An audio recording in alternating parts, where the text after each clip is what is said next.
Hi, this video is about the summarizing of activity 3 of pushes and slowing down. S1. If an object is already moving, what effect on its speed does a single force applied in the direction opposite to its motion have? If such a force continues to act, what else may happen?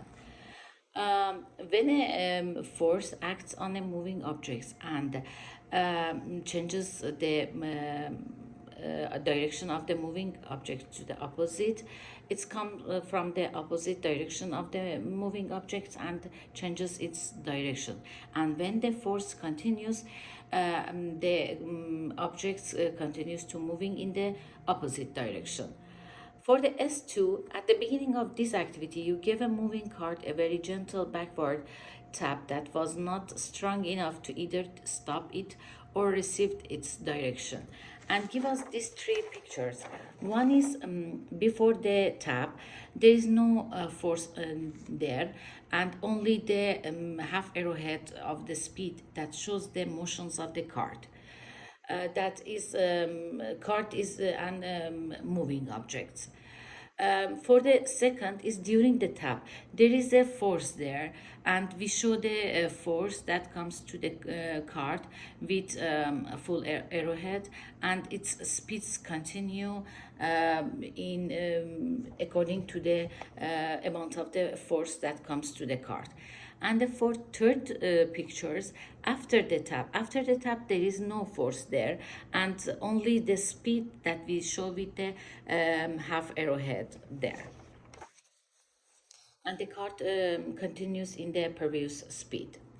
For S3, shown below are two force diagrams for a moving cart upon which a force is acting.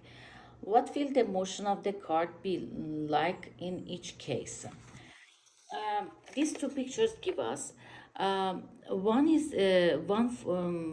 is force comes from the same as the moving the directions of the moving cart, and the other force is come the opposite of the moving cart. I think the amount of the both force is the same and the speed is the same, and I think the effect of the both force is the same as on the speed and motions of the cart. For S4, push a cart so that it moves along the track, and then give it a quick firm tap with your hand to change its direction and send it back toward its starting point. If you did this in unit EM, you would have seen from the speed time graph that during your tap the speed of the cart decreased quickly until it stopped for just a moment, and then its speed increased quickly as it started to move back in the opposite direction. I think yes.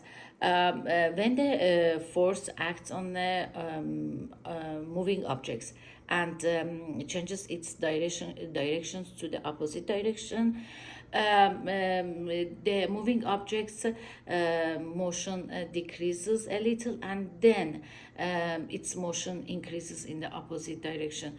I think the effect of both of this activity is the same.